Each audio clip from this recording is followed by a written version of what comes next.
क्या आप कभी ऐसा महसूस करते हैं कि आपका मन हमेशा कुछ सोचता ही रहता है, कि कभी भी वह शांत नहीं होता? क्या आपने कभी सोचा है कि ये विचार हमारे जीवन को नियंत्रित करते हैं, हमारी खुशियां और परेशानियां बनाते हैं? आज हम एक ऐसी किताब के बारे में बात करेंगे जिसने दुनिया भर के लोगों को अपने मन और सोच को समझने में मदद की। जे कृष्णमूर्ति की ऑन माइंड एंड थॉट। इस वीडियो में हम जानेंगे कि हमारा मन क्यों लगातार सोचता है, कैसे हमारी सोच हमें कभी कभी भ्रमित कर देती है, और सबसे अहम, कैसे हम इस सोच के जाल से बाहर निकल सकते हैं।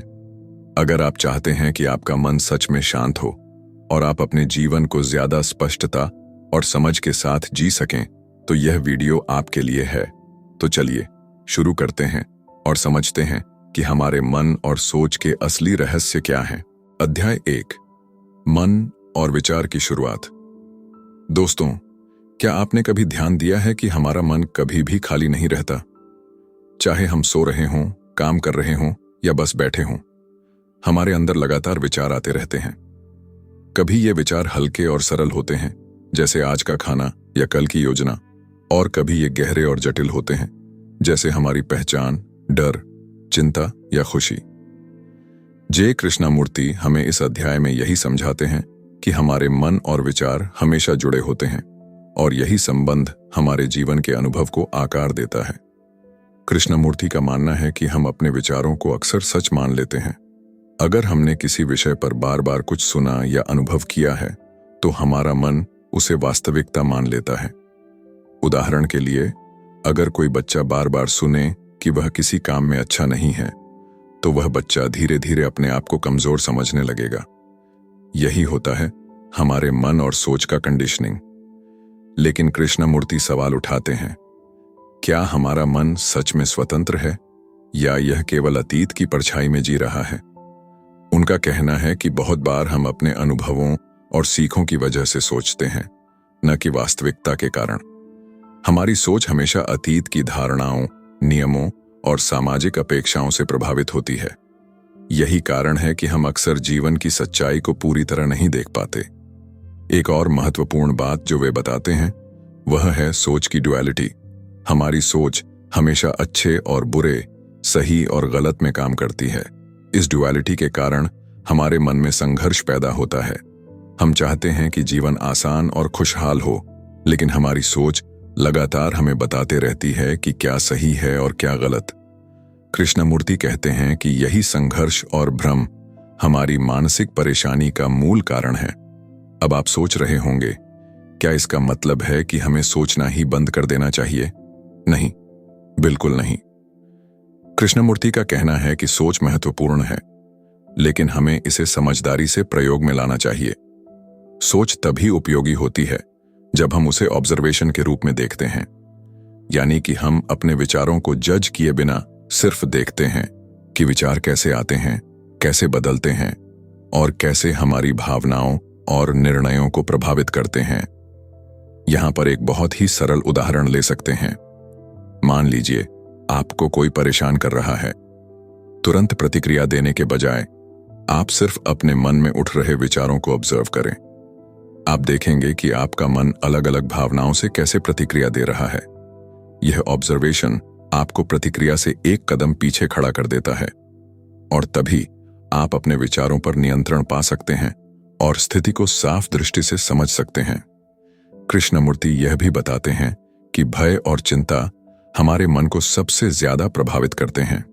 जब हम किसी चीज से डरते हैं, तो हमारे विचार उसी भय के इर्द गिर्द घूमते रहते हैं। यही कारण है कि हम भविष्य के लिए अनावश्यक तनाव महसूस करते हैं और वर्तमान में जीना भूल जाते हैं। उनका सुझाव है कि केवल ऑब्जर्वेशन से ही हम इस भय और चिंता को समझ सकते हैं। जब हम अपने मन को ऑब्जर्व करना शुरू करते हैं, तभी हम असली स्वतंत्रता की ओर बढ़ते हैं। इस अध्याय में सबसे महत्वपूर्ण लेसन यह है कि मानसिक स्वतंत्रता केवल एक्सटर्नल सर्कमस्टेंसेस से नहीं आती। न ही कोई गुरु या किताब हमें पूरी तरह मुक्त कर सकती है। केवल हम स्वयं अपने मन और विचारों की गहराई में जाकर उन्हें ऑब्जर्व करके ही सच्ची स्वतंत्रता पा सकते हैं। कृष्णमूर्ति कहते हैं कि यह अभ्यास निरंतर होना चाहिए। हर दिन, हर पल हम अपने विचारों और प्रतिक्रियाओं को समझने की कोशिश कर सकते हैं। दोस्तों, अध्याय 1 में हमने जाना कि हमारा मन हमेशा सोच में लगा रहता है। हमारी सोच कंडीशन्ड होती है और हमारी मानसिक स्थिति हमारे विचारों और भय पर आधारित होती है। हमने सीखा कि ऑब्जर्वेशन ही पहला कदम है अपने मन की गहराई को समझने का और असली स्वतंत्रता पाने का। लेकिन यहां एक सवाल बचता है जो अगले अध्याय की ओर हमें खींचता है। अगर हमारी सोच हमेशा कंडीशन्ड और सीमित है, तो क्या हम कभी अपने मन की पूर्ण शांति और स्पष्टता पा सकते हैं? और अगर हां, तो वह शांति कैसे प्राप्त होती है? यही सवाल हमें लेकर जाएगा अध्याय 2 की ओर, जहां हम जानेंगे कि सोच और वर्तमान क्षण के बीच असली संबंध क्या है और कैसे हम अपनी मानसिक स्वतंत्रता को और गहरा कर सकते हैं। अध्याय 2, वर्तमान क्षण और सोच। दोस्तों, पिछले अध्याय में हमने जाना कि हमारा मन हमेशा सोच में लगा रहता है और हमारी सोच कंडीशन्ड होती है। हमने देखा कि हमारे विचार अक्सर अतीत के अनुभवों और डर पर आधारित होते हैं। लेकिन अब सवाल यह उठता है कि क्या हम कभी वर्तमान क्षण में पूरी तरह उपस्थित रह सकते हैं? और अगर हां, तो इसका हमारे मन पर क्या प्रभाव पड़ता है? कृष्णमूर्ति कहते हैं कि वर्तमान क्षण ही वह जगह है जहां जीवन वास्तव में होता है। हमारी खुशी, हमारी शांति और हमारी समझ सब इसी क्षण में छिपी होती है। लेकिन हमारे मन की कंडीशन थिंकिंग हमें अक्सर अतीत या भविष्य में खींच ले जाती है। हम यादों में जीते हैं या भविष्य की चिंता करते हैं। इसी वजह से हम वर्तमान का अनुभव अधूरा छोड़ देते हैं। वे बताते हैं कि सोच हमेशा समय में रहती है। सोच अतीत या भविष्य से जुड़ी होती है। हम कभी भी सोच के माध्यम से वर्तमान क्षण को पूरी तरह नहीं पकड़ सकते। उदाहरण के लिए, अगर आप किसी पेड़ के नीचे बैठकर हवा को महसूस कर रहे हैं, लेकिन आपका मन सिमल्टेनियसली कल की योजना बना रहा है या किसी बात की चिंता कर रहा है, तो आप सच में उस क्षण में नहीं हैं। आप अनुभव को सोच के फिल्टर से देख रहे हैं। तो सवाल यह है कि क्या हम सोच को बंद कर सकते हैं और वर्तमान में पूरी तरह उपस्थित रह सकते हैं? कृष्णमूर्ति का जवाब है नहीं। सोच को पूरी तरह बंद नहीं किया जा सकता और कोशिश करना भी उल्टा परिणाम दे सकता है। लेकिन हम सोच और वर्तमान के बीच संबंध को समझ सकते हैं। हम अपने विचारों को ऑब्जर्व कर सकते हैं और देख सकते हैं कि वे वर्तमान क्षण के अनुभव को कैसे प्रभावित कर रहे हैं। वे इस ऑब्जर्वेशन को अवेयरनेस विदाउट इंटरफेरेंस कहते हैं, यानी बिना निर्णय, बिना प्रतिक्रिया, बस देखते रहना कि मन क्या कर रहा है। जैसे आप किसी नदी के किनारे खड़े होकर पानी को बहते हुए देखते हैं। आप उसे रोकने या बदलने की कोशिश नहीं करते, आप सिर्फ देखते हैं। इसी तरह हम अपने विचारों और भावनाओं का ऑब्जर्वर बन सकते हैं। एक और महत्वपूर्ण विचार जो कृष्णमूर्ति साझा करते हैं वह है समय का भ्रम। हमारा मन हमेशा समय के अंदर रहता है। हम सोचते हैं कि समाधान भविष्य में होगा, कि शांति कल आएगी। लेकिन अगर हम वर्तमान में पूरी तरह उपस्थित रहेंगे तो हम समझेंगे कि समाधान और शांति हमेशा इसी क्षण में संभव है। भविष्य केवल हमारे सोच का प्रोजेक्शन है और अतीत केवल हमारी मेमोरी है। वे कहते हैं कि वर्तमान में उपस्थित होना सिर्फ मानसिक अभ्यास नहीं है, बल्कि यह जीवन की गहराई को महसूस करने की कला है। जब हम वास्तविकता को जैसे वह है वैसे देखते हैं, बिना कोई फिल्टरिंग, बिना कोई कंडीशनिंग, तब हम अपने मन की शांति पा सकते हैं। यही वह स्थिति है जिसे कृष्णमूर्ति मेंटल फ्रीडम कहते हैं। अब आप सोच रहे होंगे, क्या यह मतलब है कि हमें हमेशा वर्तमान में रहना चाहिए और भविष्य की प्लानिंग या अतीत की यादों को छोड़ देना चाहिए? कृष्णमूर्ति कहते हैं कि प्लानिंग और सीखना जरूरी है, लेकिन जब यह सोच हमें नियंत्रित करने लगे तब यह समस्या बन जाती है। ऑब्जर्वेशन और अवेयरनेस के साथ हम सोच को उपयोग में ला सकते हैं, न कि उसका गुलाम बने। इस अध्याय में हमने सीखा कि वर्तमान क्षण में उपस्थित होना क्यों जरूरी है और कैसे सोच और समय हमें भ्रमित करते हैं। हमने जाना कि ऑब्जर्वर बनकर हम अपने मन को समझ सकते हैं और मानसिक स्वतंत्रता की ओर बढ़ सकते हैं। लेकिन यहां एक और महत्वपूर्ण सवाल बचता है जो अगले अध्याय की ओर हमारा ध्यान खींचता है। अगर वर्तमान क्षण में पूरी तरह उपस्थित रहना इतना शक्तिशाली है, तो क्या हम सच में भय और चिंता से मुक्त हो सकते हैं? और क्या यही असली शांति का रास्ता है? यही सवाल हमें अध्याय 3 की ओर ले जाएगा, जहां हम समझेंगे कि भय और चिंता के स्रोत क्या हैं और कैसे हम उन्हें ऑब्जर्व करके अपने मन को मुक्त कर सकते हैं। अध्याय 3, भय और चिंता का स्रोत। दोस्तों, पिछले अध्याय में हमने जाना कि वर्तमान क्षण में उपस्थित होना हमारे मन की शांति और स्पष्टता के लिए कितना महत्वपूर्ण है। लेकिन फिर भी बहुत बार हमारे मन में भय और चिंता का अनुभव होता है। सवाल यह उठता है कि ये भय और चिंता कहां से आते हैं और हम इन्हें कैसे समझ सकते हैं। कृष्णमूर्ति कहते हैं कि भय और चिंता हमेशा कंडीशन्ड थिंकिंग से पैदा होते हैं। हमारे अनुभव, समाज, परिवार और हमारे खुद के अतीत के अनुभव हमारी सोच में फियर का बीज बो देते हैं। उदाहरण के लिए, बचपन में कोई घटना जिसने हमें असुरक्षित महसूस कराया, वह हमारी सोच में फियर की जड़ बन जाती है। जब भी हम उसी तरह की परिस्थिति का सामना करते हैं, हमारा मन उसी पुराने अनुभव को दोहराता है और हमें डर का अनुभव कराता है। एक और गहरा बिंदु जो कृष्णमूर्ति साझा करते हैं वह यह है कि भय अक्सर हमारी पहचान से जुड़ा होता है। हम अपने आप को मैं और मेरा मानते हैं, और जब यह मैं खतरे में महसूस करता है तो फियर उत्पन्न होता है। हमारी सोच यही सोचती है कि अगर यह खो गया तो मैं क्या करूंगा। यही चिंताओं और असुरक्षा की जड़ है। लेकिन ध्यान देने वाली बात यह है कि कृष्णमूर्ति भय को दबाने की सलाह नहीं देते। डर या चिंता को इग्नोर करने से यह और गहरा होता है। उनका तरीका है ऑब्जर्वेशन, यानी सिर्फ देखना। जैसे हमने पहले देखा कि अपने विचारों और वर्तमान क्षण को ऑब्जर्व करना हमें क्लैरिटी देता है, वैसे ही भय और चिंता को ऑब्जर्व करना हमें उनकी जड़ तक पहुंचने में मदद करता है। जब हम डर को ऑब्जर्व करते हैं तो हम देखते हैं कि वह असली नहीं है, वह केवल हमारे पिछले अनुभवों और कंडीशनिंग का परिणाम है।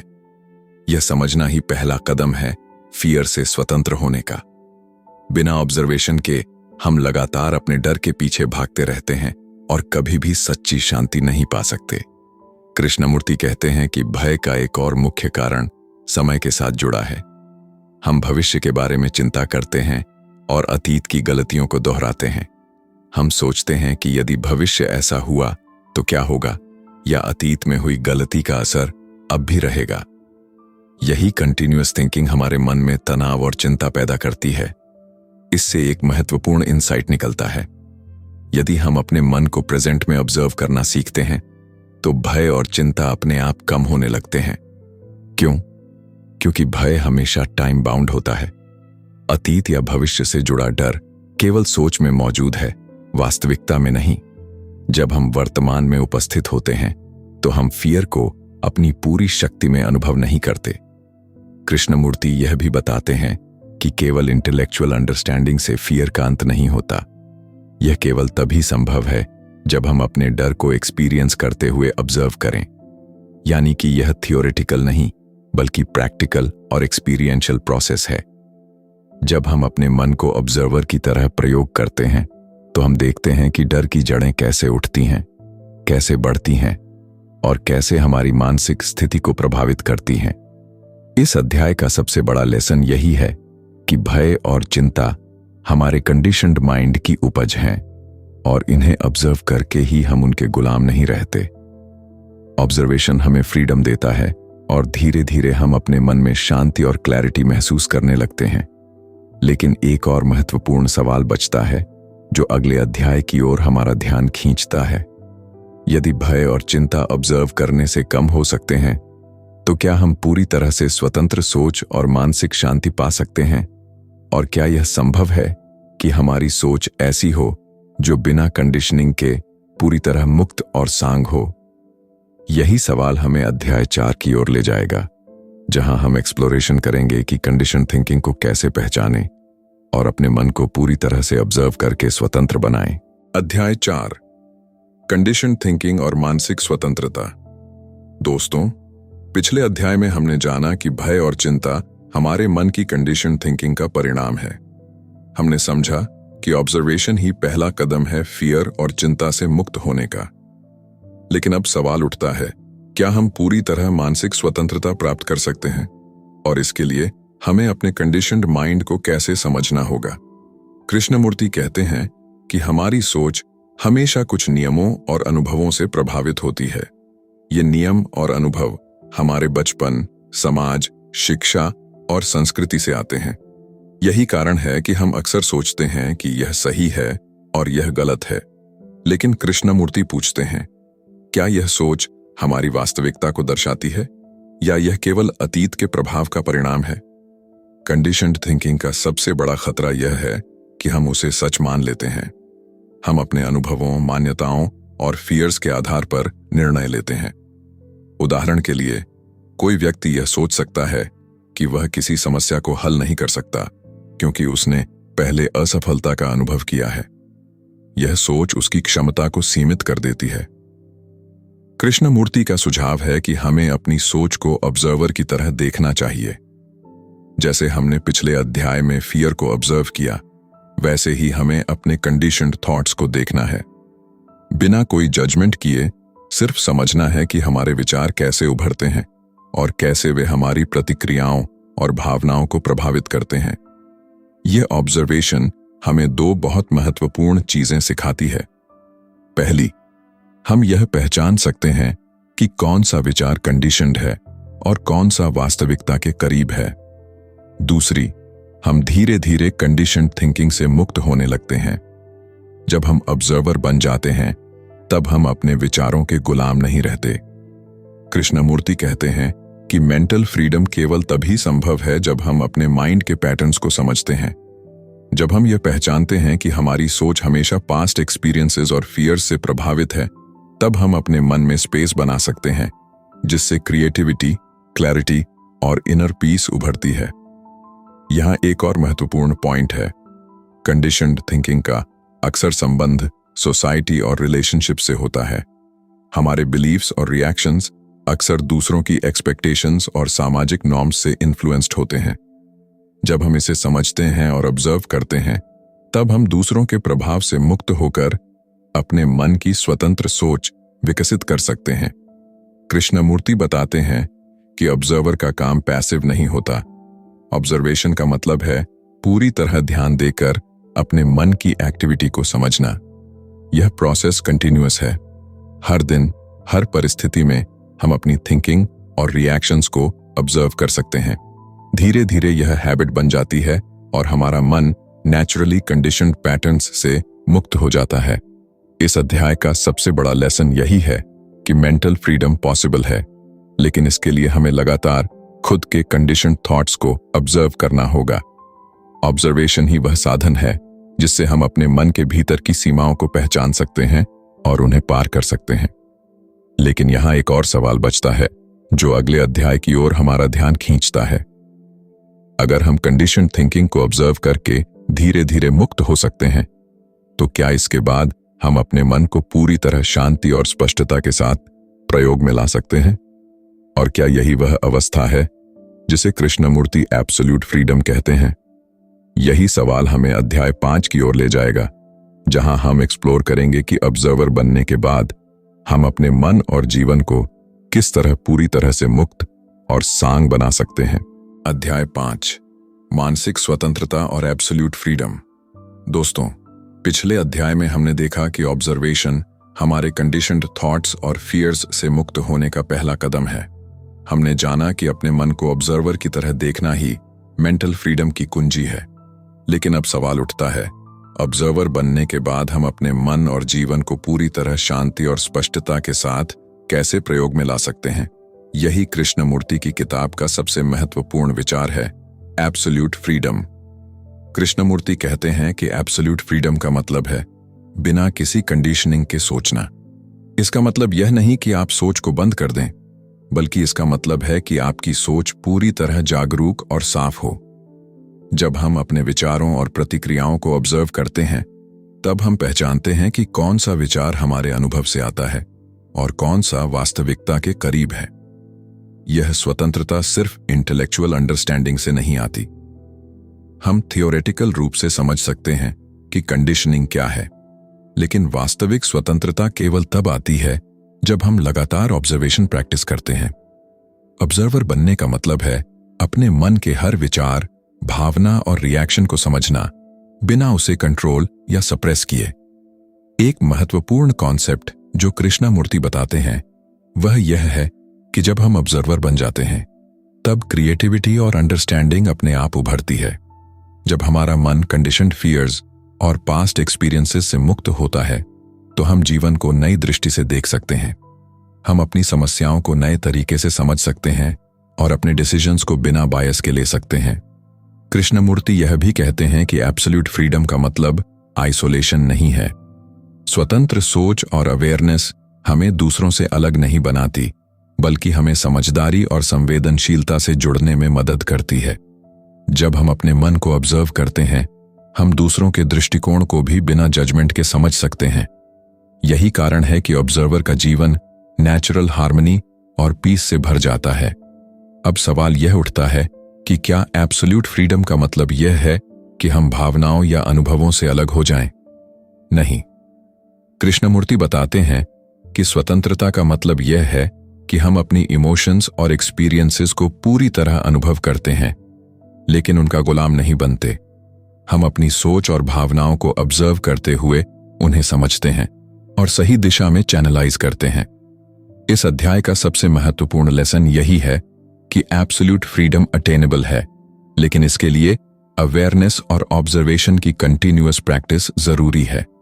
जब हम ऑब्जर्वर बन जाते हैं तब हम कंडीशन्ड थिंकिंग और फियर से मुक्त होकर अपने जीवन में क्लैरिटी, पीस और क्रिएटिविटी को अनुभव कर सकते हैं। लेकिन यहाँ एक और सवाल बचता है जो हमें सोचने पर मजबूर करता है। अगर हम ऑब्जर्वर बनकर एब्सोल्यूट फ्रीडम पा सकते हैं तो क्या इसका मतलब है कि हम अपने जीवन की पूरी जिम्मेदारी स्वयं ले सकते हैं और हर परिस्थिति में पूरी तरह मुक्त रह सकते हैं? और क्या यही मानसिक स्वतंत्रता का अंतिम लक्ष्य है? यही सवाल हमें अगले अध्याय या डिस्कशन की ओर ले जाता है, जहां हम एक्सप्लोर करेंगे कि ऑब्जर्वर और एब्सोल्यूट फ्रीडम के अनुभव को अपने रोजमर्रा के जीवन में कैसे लागू किया जा सकता है। अध्याय 6, ऑब्जर्वर की जिंदगी में व्यवहार और अनुभव। दोस्तों, पिछले अध्याय में हमने जाना कि ऑब्जर्वर बनना और एब्सोल्यूट फ्रीडम पाना पॉसिबल है। हमने देखा कि ऑब्जर्वेशन हमारे कंडीशन्ड थॉट्स और फियर्स से मुक्ति दिलाती है और हमारे मन को क्लैरिटी, पीस और क्रिएटिविटी की दिशा में ले जाती है। लेकिन अब सवाल यह उठता है कि इस अनुभव को हम अपने रोजमर्रा के जीवन में कैसे लागू कर सकते हैं। यही है अध्याय 6 का फोकस। कृष्णमूर्ति कहते हैं कि ऑब्जर्वर बनने का मतलब सिर्फ मन के अंदर बैठकर सोचना नहीं है। इसका मतलब है कि हम अपने जीवन की हर परिस्थिति में जागरूक रहें। जैसे कि हम किसी बातचीत में हैं, काम कर रहे हैं या कोई चुनौती सामना कर रहे हैं, उस समय भी हम अपने मन को ऑब्जर्व कर सकते हैं। हम देख सकते हैं कि कौन सा विचार कंडीशन्ड है, कौन सा फियर से उत्पन्न हुआ है और कौन सा पूरी तरह वास्तविकता के करीब है।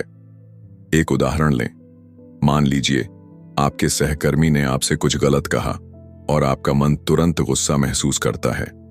ऑब्जर्वर माइंडसेट में आप गुस्सा महसूस कर रहे हैं, लेकिन आप उसे जज या सप्रेस नहीं करते।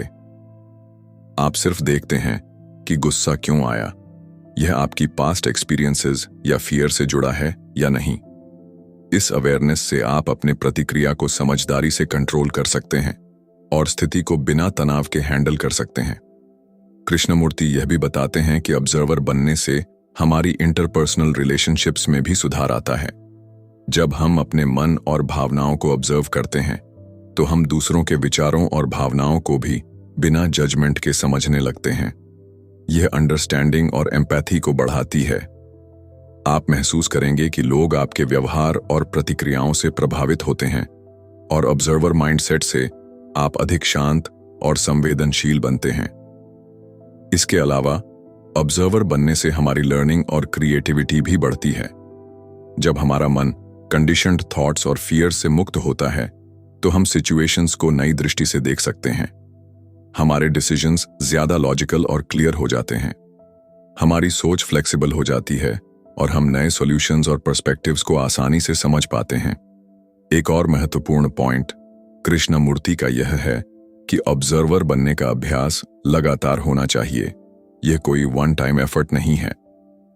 रोजमर्रा के छोटे छोटे पल जैसे वॉकिंग, ईटिंग, कॉन्वर्सेशन या वर्क में भी हम अपने मन को ऑब्जर्व कर सकते हैं।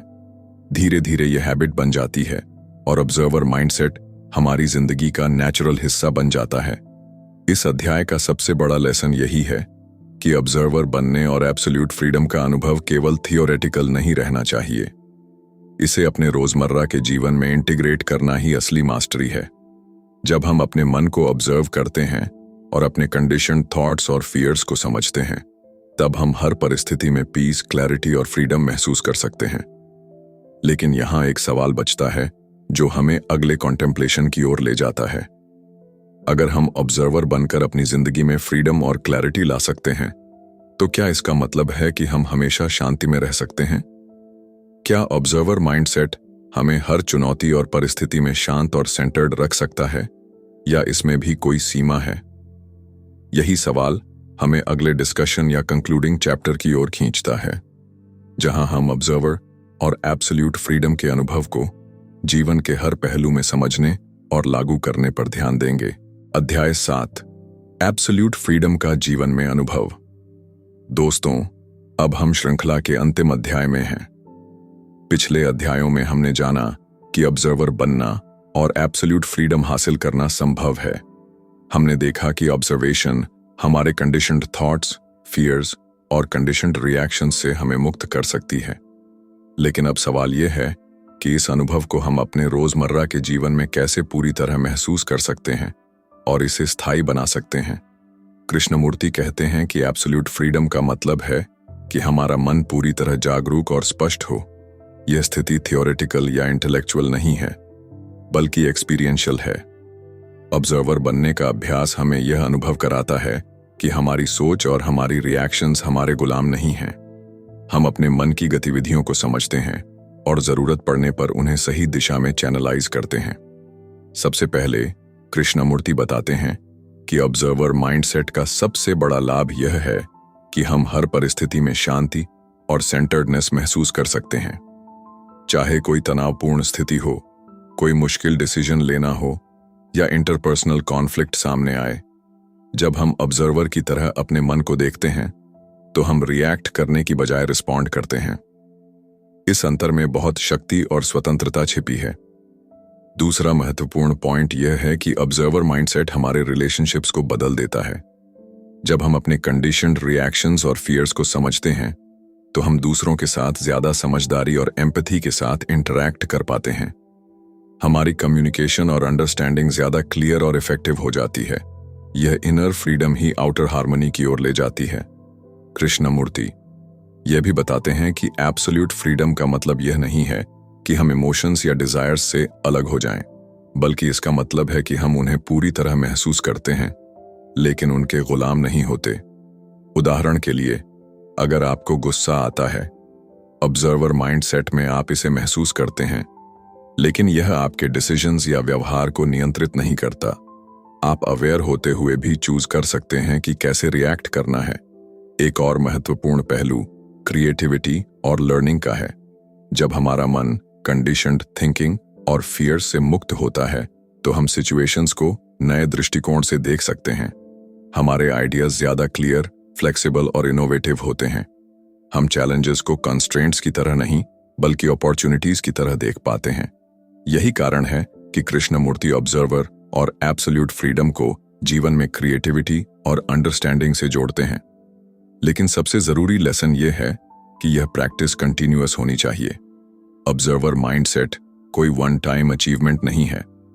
रोजमर्रा की छोटी छोटी घटनाओं में अपने मन की गतिविधियों को ऑब्जर्व करना, कंडीशन्ड थॉट्स और फियर्स को समझना और फिर उनका स्वतंत्र रूप से अनुभव करना ही इसे स्थायी बनाता है। यह डेली अवेयरनेस की हैबिट बनती है और धीरे धीरे यह हमारी पर्सनैलिटी और लाइफ का नेचुरल हिस्सा बन जाती है। अंततः कृष्णमूर्ति हमें यह समझाते हैं कि एब्सोल्यूट फ्रीडम का अनुभव हमारे भीतर की शांति, क्लैरिटी और अंडरस्टैंडिंग से जुड़ा है। यह स्वतंत्रता एक्सटर्नल सर्कमस्टेंसेस पर निर्भर नहीं करती। चाहे परिस्थितियां कैसी भी हों, ऑब्जर्वर माइंडसेट हमें सेंटर्ड, अवेयर और शांत बनाए रखता है। लेकिन यहां एक अंतिम सवाल बचता है, जो आपके खुद के अनुभव की ओर इशारा करता है। यदि ऑब्जर्वर बनकर हम अपनी सोच और फियर्स से मुक्त हो सकते हैं, तो क्या हम अपने जीवन के हर पल में यह जागरूकता और शांति बनाए रख सकते हैं? और क्या यही वह वास्तविक स्वतंत्रता है जिसे कृष्णमूर्ति हमें अनुभव करने के लिए कहते हैं? यह सवाल आपको अपने मन की डीपर एक्सप्लोरेशन की ओर ले जाता है। यही कृष्णमूर्ति का संदेश है। ऑब्जर्वेशन, अवेयरनेस और कांस्टेंट रिफ्लेक्शन के माध्यम से हम अपनी सोच को समझ सकते हैं, अपने फियर्स से मुक्त हो सकते हैं और जीवन में वास्तविक शांति और स्वतंत्रता पा सकते हैं। अध्याय 8, मानसिक स्वतंत्रता का अभ्यास और जीवन में लागू करना। दोस्तों, अब हम कृष्णमूर्ति की सीरीज के अंतिम अध्यायों में हैं। पिछले अध्यायों में हमने देखा कि ऑब्जर्वर बनना और एब्सोल्यूट फ्रीडम हासिल करना संभव है। हमने जाना कि ऑब्जर्वेशन हमें कंडीशन्ड थॉट्स और फियर्स से मुक्त करती है और ऑब्जर्वर माइंडसेट हमारे मन को क्लैरिटी, पीस और क्रिएटिविटी की दिशा में ले जाता है। लेकिन अब सबसे महत्वपूर्ण सवाल है, इस अनुभव को हम अपने रोजमर्रा के जीवन में कैसे प्रैक्टिस करें और इसे स्थायी बनाएं? कृष्णमूर्ति कहते हैं कि ऑब्जर्वर बनने का मतलब सिर्फ सोच को देखना नहीं है।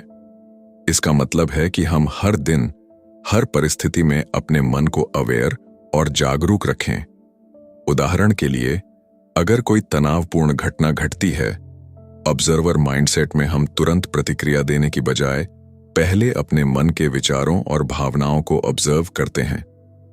हम देखते हैं कि कौन सा विचार फियर से उत्पन्न हुआ है, कौन सा कंडीशन्ड रिस्पॉन्स है और कौन सा वास्तविकता के करीब है। इस अवेयरनेस से हमारा रिएक्शन इंटेलिजेंट और संतुलित बन जाता है। हम इम्पल्सिव व्यवहार से बचते हैं और हर परिस्थिति में स्पष्टता के साथ निर्णय ले सकते हैं। कृष्णमूर्ति इसे चूजिंग विदाउट कंडीशनिंग कहते हैं, यानी कि हम अपने पास्ट एक्सपीरियंसेस या फियर से प्रभावित होकर रिएक्ट नहीं करते, बल्कि अवेयरनेस और अंडरस्टैंडिंग के आधार पर रिस्पॉन्स करते हैं। एक और महत्वपूर्ण पॉइंट यह है कि ऑब्जर्वर माइंडसेट हमारे रिलेशनशिप्स को भी ट्रांसफॉर्म करता है। जब हम अपने कंडीशन थॉट्स और रिएक्शंस को ऑब्जर्व करते हैं, हम दूसरों के दृष्टिकोण को बिना जजमेंट के समझने लगते हैं। हमारी कम्युनिकेशन और एम्पैथी बढ़ती है। हम ज्यादा समझदार, शांत और संवेदनशील बन जाते हैं। यही कारण है कि ऑब्जर्वर माइंडसेट सिर्फ व्यक्तिगत शांति नहीं, बल्कि सोशल हार्मनी भी लाता है। कृष्णमूर्ति यह भी बताते हैं कि एब्सोल्यूट फ्रीडम का मतलब इमोशंस और डिजायर्स से अलग होना नहीं है, बल्कि इसका मतलब है कि हम उन्हें पूरी तरह अनुभव करते हैं, लेकिन उनका गुलाम नहीं बनते। ऑब्जर्वर माइंडसेट में हम अपनी इमोशंस को देख सकते हैं, उन्हें समझ सकते हैं और उन्हें सही दिशा में चैनलाइज कर सकते हैं। इससे हमारी डिसीजन मेकिंग और क्रिएटिविटी में भी सुधार आता है। यह अभ्यास कंटिन्यूअस होना चाहिए। ऑब्जर्वर माइंडसेट कोई एक बार की अचीवमेंट नहीं है। रोजमर्रा के छोटे छोटे पल, कॉन्वर्सेशन, वर्क, वॉकिंग, ईटिंग, सभी में हम अपने मन की गतिविधियों को ऑब्जर्व कर सकते हैं। धीरे धीरे यह हैबिट बन जाती है और ऑब्जर्वर माइंडसेट हमारी जिंदगी का नेचुरल हिस्सा बन जाता है। इस अध्याय में कृष्णमूर्ति का सबसे बड़ा लेसन यही है कि ऑब्जर्वेशन, अवेयरनेस और कांस्टेंट रिफ्लेक्शन ही हमारे मन की वास्तविक स्वतंत्रता की कुंजी है। जब हम कंडीशन्ड थॉट्स और फियर्स को समझते हैं और ऑब्जर्वर की तरह अपने जीवन में लागू करते हैं, तब हम हर परिस्थिति में पीस, क्लैरिटी और फ्रीडम अनुभव कर सकते हैं। दोस्तों, आज की इस वीडियो में हमने समझा कि हमारा मन हमेशा सोच में लगा रहता है और बहुत बार हमारी कंडीशन्ड थिंकिंग और फियर्स हमें खुश रहने और अपने जीवन को पूरी तरह अनुभव करने से रोकते हैं। हमने जाना कि ऑब्जर्वर बनना और अपने विचारों को बिना जजमेंट के देखना हमारी मानसिक स्वतंत्रता और शांति की दिशा में पहला कदम है। जब हम अपने मन को समझते हैं और जागरूक रहते हैं, तो हमारी सोच साफ होती है, हमारे इमोशंस हमें नियंत्रित नहीं करते और हम हर परिस्थिति में क्लैरिटी और पीस के साथ निर्णय ले सकते हैं। अब सवाल यह है कि इसे सिर्फ समझना ही पर्याप्त नहीं है। असली बदलाव तब आता है जब हम इसे अपने रोजमर्रा के जीवन में प्रैक्टिस करें। इसलिए मैं आपसे सिर्फ इतना कहना चाहूंगा, आज एक छोटा सा कदम उठाइए।